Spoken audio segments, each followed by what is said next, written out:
chers invités aux titres, grades et qualités respectifs.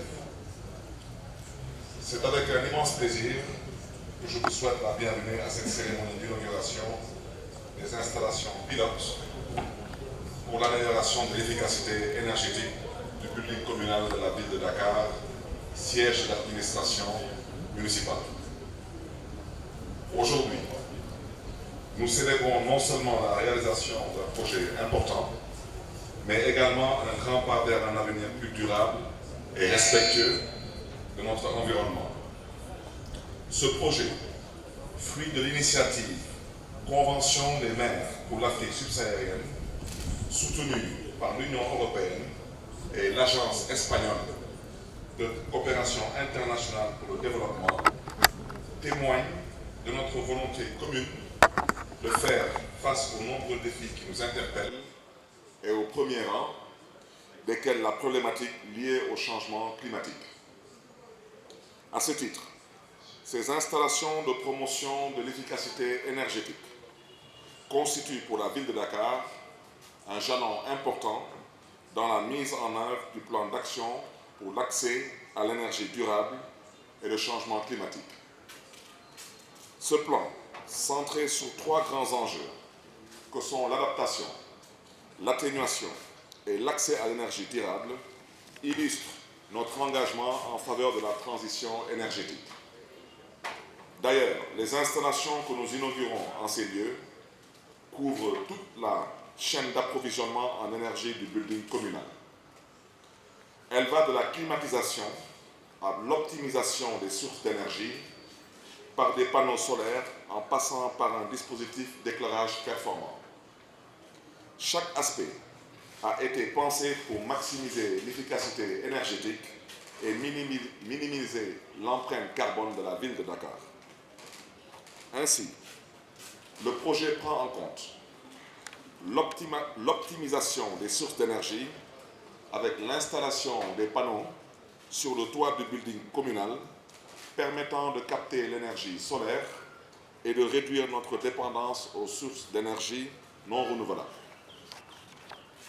Un dispositif d'éclairage à basse consommation qui inclut des systèmes LED assurant une utilisation optimale de l'énergie.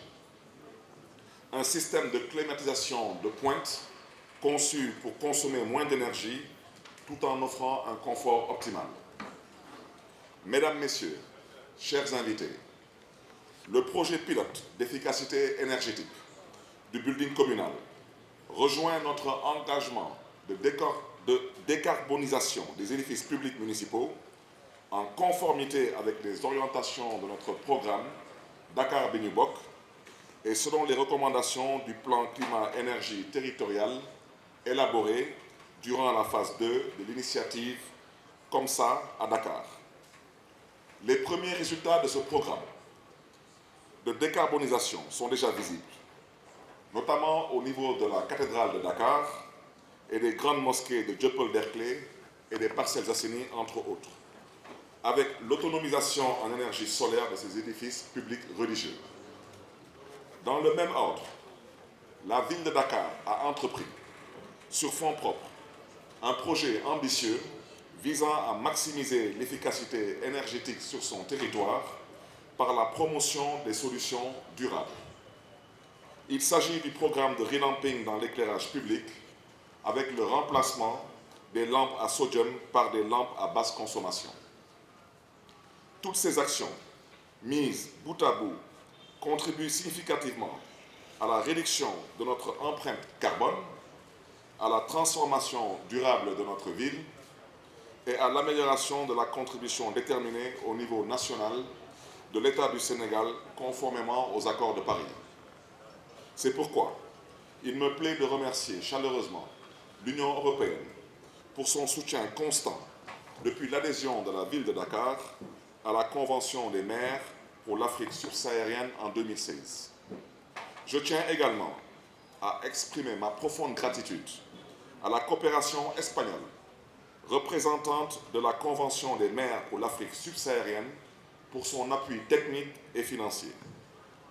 La présence à cette cérémonie de son Excellence, l'ambassadeur de l'Union européenne, et de son Excellence l'ambassadrice du Royaume d'Espagne et du coordonnateur général de la coopération espagnole témoignent de votre engagement sans faille à nos côtés.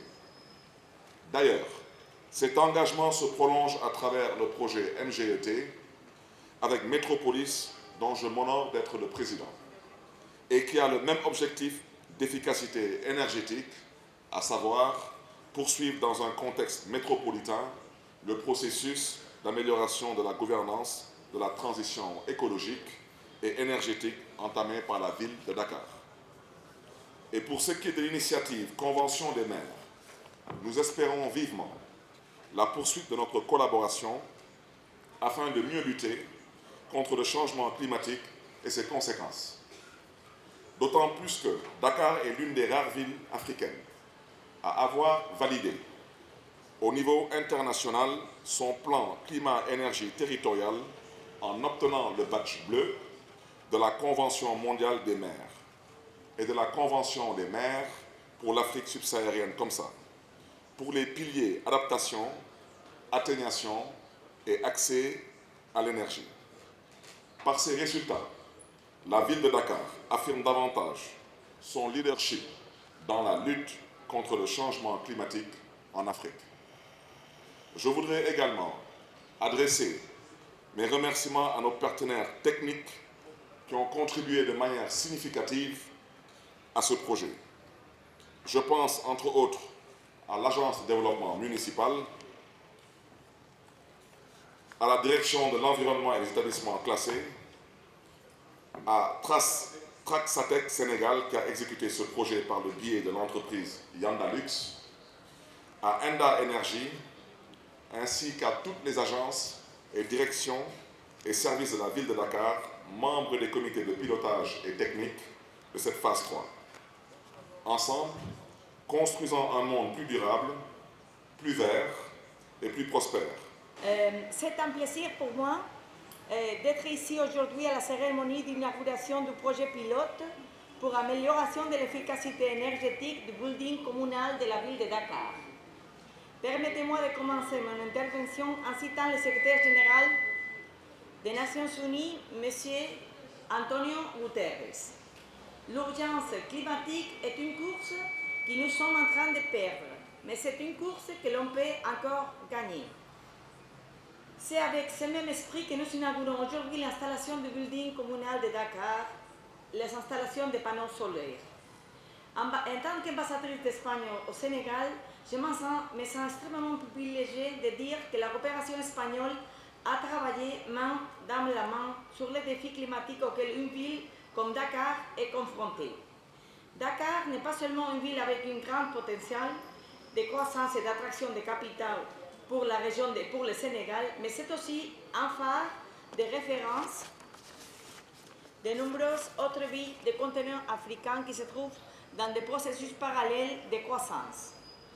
Au cours des 3 dernières années, durant lesquelles la phase 3 d'appui à la Convention des maires pour le climat et l'énergie de l'Afrique subsaharienne, c'est-à-dire les COMSA, qu'on appelle plus réduit, a été mise en œuvre dans la ville de Dakar, nous avons travaillé à améliorer les capacités des agents municipaux et des structures d'appui à assurer la formulation, la planification et la vulgarisation des documents de planification stratégique, c'est-à-dire les plans climat, afin que la ville dispose d'un cadre adéquat pour impulser son propre processus de transition énergétique et sa politique d'atténuation et d'adaptation au changement climatique. L'inauguration du projet pilote aujourd'hui représente une étape supplémentaire dans ce processus et pourra servir de modèle de référence à reproduire dans de nombreux autres bâtiments municipaux dans la ville de Dakar et des collectivités territoriales de manière générale. Nous pouvons affirmer que cette inauguration ne marque pas la fin du travail de la ville de Dakar dans ses objectifs d'amélioration énergétique et climatique. C'est bien une étape supplémentaire à partir de laquelle le travail doit se poursuivre. L'installation que nous inaugurons aujourd'hui représentera une économie importante, comme vient de le dire Monsieur le maire. Mais dorénavant, il est important qu'un effort soit également fait pour investir ces économies dans les différents projets climatiques, pas seulement dans la santé et l'éducation, mais aussi dans les projets de transition énergétique du plan climat de la ville, sans perdre de vue que toutes ces améliorations puissent se traduire en une meilleure qualité de vie pour tous les citoyens de Dakar. À niveau plus général, la troisième phase de la COMSA, que c'est aujourd'hui, ça va finir le 30 juin de cette année, c'est aujourd'hui la fin de la troisième phase du COMSA, puisse capitaliser également les résultats et attirer des financements supplémentaires de la part d'autres mécanismes. Comme l'a mentionné précédemment Monsieur le maire, un ensemble de cette attirance de nouveaux mécanismes, c'est les métropolis. Les projets métropolis, que c'est sous l'égide de ces réseaux de grandes villes, l'Union européenne a annoncé déjà son soutien à un projet d'efficacité énergétique dans d'autres bâtiments publics de la ville de Dakar qui vont se faire contribuant à la durabilité et l'extension des systèmes d'efficacité énergétique dans le réseau des bâtiments municipaux qui composent une partie du patrimoine de la ville de Dakar. Dans cette même ligne, nous savons que le GIZ de la coopération allemande, à travers sa participation au C40, ainsi que l'administration de la ville de Dakar, finance des actions similaires, ce qui nous donne une idée du succès du programme. C'est pour cela que l'Espagne, comme État membre de l'Union européenne dans l'équipe Europe, à travers sa coopération, est fière d'avoir contribué aussi à l'arrivée de ces financements et à l'intégration des défis climatiques dans les politiques municipales de Dakar. Je profite aussi de cette intervention pour souligner la contribution du projet dans le domaine de la transformation verte municipale sans perdre de vue un objectif important, améliorer la vie des citoyens, et c'est d'une manière visible et directe, comme vous le savez. Après cette réception des panneaux solaires, nous nous rendrons dans les jardins de l'hôtel de ville, comme l'a dit la maire, ceux qui pouvons y aller, où nous aurons l'opportunité de découvrir aussi les prototypes de balançoires fabriqués à partir de déchets municipaux, tels que des pneumatiques ou des lampadaires, réalisés par les services techniques de la ville de Dakar en collaboration avec le collectif espagnol qui s'appelle Basurama. Cette œuvre, installée en novembre 2023, est l'exemple parfait de la manière dont on peut tirer parti des déchets municipaux pour générer une valeur ajoutée pour la communauté et les personnes. En définitive, il s'agit d'une façon imaginative et utile d'alimenter une économie circulaire au sein de la ville. Ainsi, j'espère que nous aurons tous ensuite le temps de nous y rendre et de profiter d'une conversation plus détendue afin d'échanger nos impressions. Je ne voudrais pas terminer mon intervention sans remercier vivement toutes les personnes qui ont contribué de près et de loin à la mise en œuvre du projet et en général à la finalisation des travaux. Et en particulier, leur travail nous a permis de célébrer aujourd'hui cette cérémonie. Mention spéciale de l'Agence de développement municipal, leur grande disponibilité et son engagement sans faille ont grandement contribué à la réussite du projet, même si leur visibilité passe bien souvent inaperçue. Nous ne pouvons pas oublier de remercier la collaboration reçue d'Enda Energy, qui a partagé son expertise de nombreuses occasions et a été un partenaire de premier ordre du projet en termes de renforcement des capacités des ressources humaines liées au projet. Je tiens également à remercier l'haute implication de l'équipe de la ville de Dakar. Je suis convaincue que l'équipe de professionnels tirera parti des outils acquis pour marquer une différence significative dans leur lutte contre les changements climatiques. Enfin, je voudrais également remercier l'Union européenne et en particulier son Excellence l'ambassadeur qui est ici avec nous pour la confiance accordée à la coopération espagnole pour l'exécution de cette troisième phase de la COSMA. Pendant tout le projet, nous avons été très bien accueillis et avons énormément appris de l'équipe de la ville de Dakar. Merci beaucoup. L'Union européenne et l'Agence de coopération espagnole ont accompagné la ville de Dakar dans la mise en œuvre de ses plans d'action en matière d'énergie durable à travers l'adaptation, l'atténuation et l'accès à l'énergie. Spécifiquement, comme cela a été souligné, ce projet a permis l'installation de panneaux solaires que nous avons pu voir tout à l'heure sur le toit du bâtiment communal et de dispositifs d'éclairage et de climatisation aussi du bâtiment communal.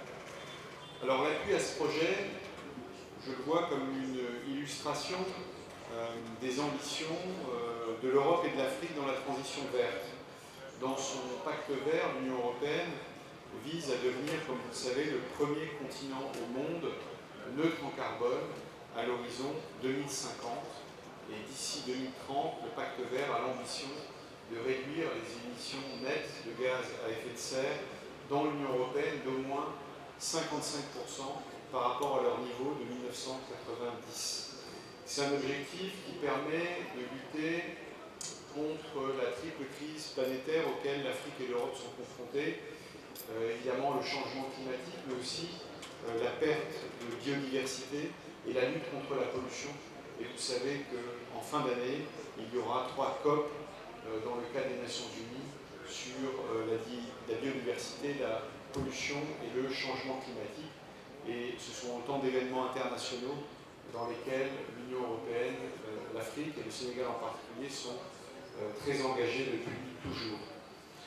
Nous travaillons évidemment avec le Sénégal pour achever cette transition verte. Notre instrument principal de coopération, c'est le Global Gateway, de partenariat.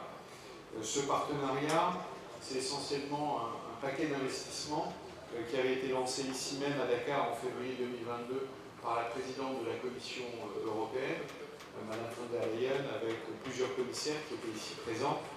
Et c'est un paquet d'investissements qui vise à plusieurs choses, mais qui vise principalement à soutenir les 2 transitions principales mondiales que sont la transition en matière verte et la transition digitale. On a moins parlé aujourd'hui, puisque c'est moins le sujet, mais aussi quelque chose sur lequel nous travaillons beaucoup avec l'État sénégalais et avec les collectivités territoriales dans différentes enceintes.